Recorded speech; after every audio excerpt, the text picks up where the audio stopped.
I want you to think to yourself and guess how many ingredients are in this package of white Wonder Bread.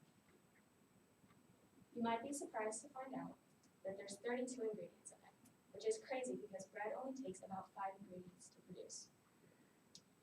The additive issue in the United States is insane. The regulations are horrible on the amount of additives that are allowed in our food. So today I would like to discuss with you the issue with food additives and why and how you should carefully eat. On a personal note, I became interested in holistic health in high school. I have divorced parents and I split time between both households, and at one I ate very processed foods and at one I ate very clean. And I began to notice a difference in the way my body functioned. In the classroom, my brain functioned a lot better when I ate really clean foods, and when I was playing sports, I was able to do a lot more when I ate clean foods. So what exactly are food additives? Food additives are a substance added to food to enhance a quality such as texture, taste, or appearance. Here are some common examples of foods that contain a lot of additives. Yoplait yogurt has red dye 40 in it, which, if you didn't know, all 39 red dyes before red dye 40 have been proven to be carcinogenic, and so they keep thinking that the next one will be not carcinogenic, but they always prove to be. What you might think to be the healthier option of bread, whole wheat bread, actually contains high fructose corn syrup, which is really bad for you. And anything with chicken or beef flavoring, ramen is a good example, contains MSG, which is monosodium glutamate, which is also a known carcinogen. According to the Health Point and the National Institute for Environmental Health Sciences, these are the additives in these types of food. And as I briefly mentioned, this is a growing concern among citizens in the United States and then among medical professionals. People are starting to speak out and question the FDA's regulations, especially in contrast to other places who have stricter regulations, which I will discuss later. So now I'd like to talk about some research that has been done to prove that diseases are being linked to additives in our food and our processed food diet in the United States. So the NCBI is the National Center for Biotechnology Information, and they've done numerous studies on this topic. They have found that the most common chronic diseases here in the United States that we diagnosed are linked to our lifestyle. Heart attacks, strokes, and cancer diagnoses are often linked to our lifestyle, which is linked to our processed food diet.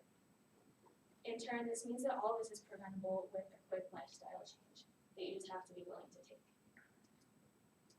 Another study conducted by 3 immunologists found that a lot of symptoms are attributed to food additives, but they often go undiagnosed because medical professionals aren't exactly seeking to diagnose you and say, well, this is because of your processed food diet. They're looking to diagnose you with something that they can just give you medication for, especially in our Western medical society. A lot of times they find issues with additives in our digestive, nervous, and respiratory areas. Personally, what I find most interesting is the nervous disorders part. Nervous disorders that are linked to food additives have recently been found to be insomnia, hyperactivity, and constant brain fog. Personally, I have noticed the constant brain fog one, as I mentioned before, in the classroom. My brain functions a lot better, and I can think clearly when I've been eating clean foods, and not so much when I've been eating processed foods. So just as proper nutrients can positively impact our neural pathways, poor nutrients can interfere with our neural pathways and cause issues. This is according to the Better Health Channel. So a good way to measure the way you are healthy in this aspect is to measure your metabolic health. And that's because your metabolic health measures things such as cholesterol, blood pressure, and blood sugar, which can tell you a lot about your processed food intake. So based on that last definition of how metabolic health consists of your cholesterol, blood pressure, and blood sugar, I want you to think to yourself what percentage of Americans you think are deemed metabolically healthy. I was surprised to find out that it is only 12% of Americans, and this is according to Cornell Medical School. So Cornell Medical School also found that weight does not exactly correlate to metabolic health. This is because what we deem to be healthy foods can also contain a lot of additives. So if you think about it, the produce you buy in the grocery store is covered in preservatives unless you buy organic, which is an additive to preserve the appearance of the food. And so you could be eating a really healthy diet that is low in calories and still later suffer consequences of additives in your diet because of the preservatives that was on your produce. So you might not see the short-term consequences of the additives in your diet, such as weight gain, but you might reap consequences later in life.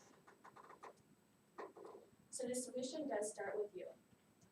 The first thing you can do is consciously think about what you're eating. This goes with checking the labels of your food, and I'm not saying never eat additives because that's extremely hard to do in our culture and where we live, and they make a lot of food good.